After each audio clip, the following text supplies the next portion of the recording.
আসসালামু আলাইকুম।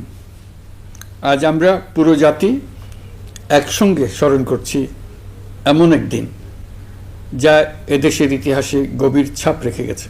5ই আগস্ট শুধু একটি বিশেষ দিবস নয়, এটি একটি প্রতিজ্ঞা, গণজাগরণের উপাখ্যান এবং ফ্যাসিবাদী শাসন থেকে জাতির পুনর্জন্মের দিন।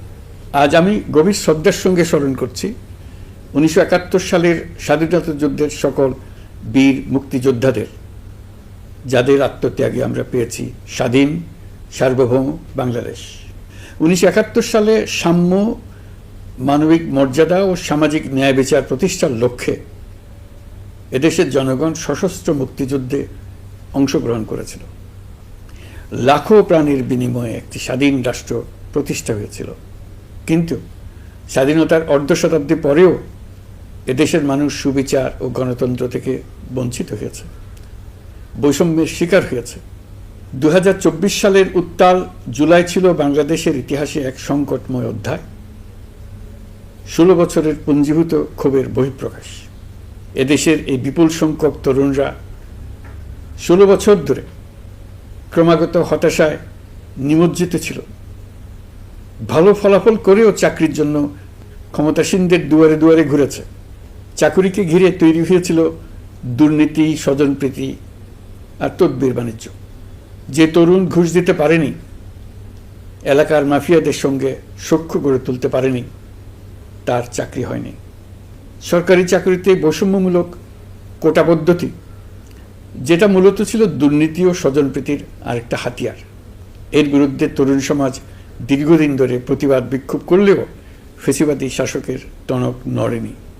দীর্ঘ এই সময় প্রতিটি সেক্টরে মাফিয়াতন্ত্র কায়েম করে একটি সুবিধাভোগী শ্রেণী তৈরি করা হয়েছিল, যারা আর্থিক ও অন্যান্য সুবিধার বিনিময়ে স্বৈরাচারের পক্ষে কথা বলবে, কাজ করবে।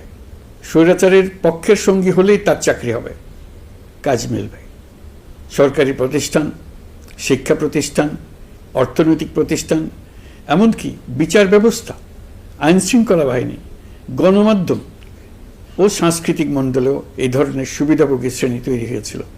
এদেশের গরিব মেহনতি মানুষের পয়সা লুট করে পতিত ফ্যাসিবাদ ও তাদের সহযোগীরা এক একজন টাকার পাহাড় গড়ে তোলে। সীমাহীন দুর্নীতির কবলে পড়ে অর্থনীতি ভেঙে পড়ে। এই দেড় যুগে প্রতিটি ন্যায্য দাবি, প্রতিবাদ, বিক্ষোভ চলাকালে পুলিশের পাশাপাশি দলীয় সন্ত্রাসীরা অস্ত্র হাতে আন্দোলনকারীদের পিটিয়েছে।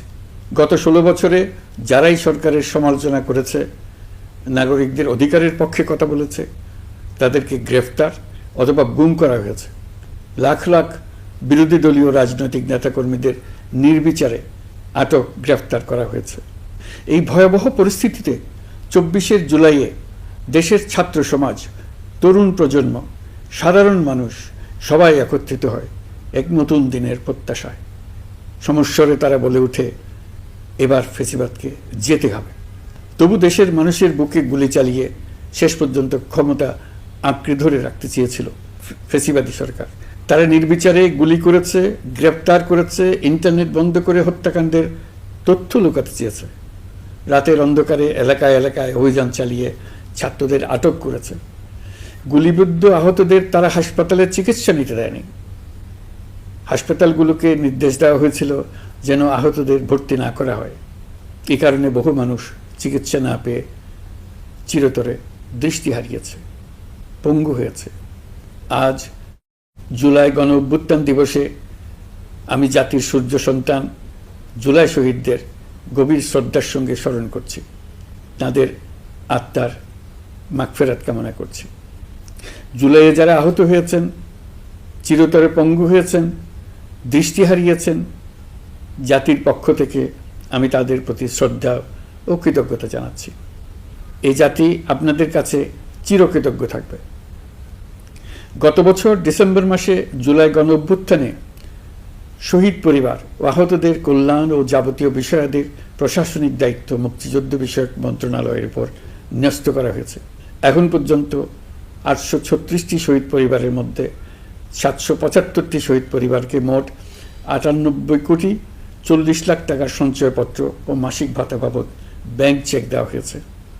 অবশিষ্ট যারা আছেন তাদেরও কয়েকটি বিষয় নিষ্পত্তি সাপেক্ষে সঞ্চয়পত্র দেওয়ার প্রক্রিয়া চলছে। এর পাশাপাশি আহত 13,800 জন জুলাই যুদ্ধকে 3টি ক্যাটাগরিতে নগদ টাকা ও চেক বাবদ মোট 153,4,00,000 টাকা প্রদান করা হয়েছে। এর মধ্যে 78 জন অতি গুরুতর আহত জুলাই যোদ্ধাকে সিঙ্গাপুর, থাইল্যান্ড, তুরস্ক এবং রাশিয়ায় উন্নত চিকিৎসার জন্য পাঠানো হয়েছে এবং চিকিৎসা ব্যয় বাবদ এ পর্যন্ত 97,50,00,000 টাকা ব্যয় হয়েছে। জেলা উপজেলা পর্যায়ে সকল সরকারি হাসপাতাল বা ক্লিনিক বা স্বাস্থ্যকেন্দ্র, মেডিকেল কলেজ হাসপাতাল এবং সরকার কর্তৃক নির্ধারিত বিশেষায়িত হাসপাতালগুলোতে সকল শ্রেণীর আহত জুলাই যোদ্ধাদের অগ্রাধিকার ভিত্তিতে বিনামূল্যে চিকিৎসা সেবা দেওয়ার সিদ্ধান্ত হয়েছে। সরকারের পক্ষ থেকে জুলাই শহীদ ও আহতদের জন্য আরও নানা উদ্যোগ নেওয়া হচ্ছে। তবে জুলাইয়ের মহানায়কদের আত্মত্যাগ তখনই সার্থক হবে যখন এই দেশকে আমরা একটি সত্যিকারের জনকল্যাণকর দেশ হিসেবে গড়ে তুলতে পারব। আজ আমরা কেবল অতীত স্মরণ করতে আসিনি, আমরা একটি শপথ গ্রহণ করতে এসেছি। শপথ এই, আমরা কোনো ধরনের নিপীড়নের কাছে মাথা নোয়াব না। আমরা প্রতিষ্ঠা করব একটা জবাবদিহিমূলক, মানবিক, গণতান্ত্রিক এবং বৈষম্যহীন রাষ্ট্র, এমন রাষ্ট্র যা সবসময় জনকল্যাণে কাজ করবে। জুলাই শহীদদের আত্মত্যাগ আমরা বৃথা যেতে দেব না। তাদের আত্মত্যাগই হবে আমাদের পথ চলার প্রেরণা, তাদের স্বপ্নই হবে আমাদের আগামী বাংলাদেশের নির্মাণ রেখা। আজকের এই দিনে এটাই হোক আমাদের শপথ। মহান আল্লাহ আমাদের সহায় হন। আল্লাহ হাফিজ।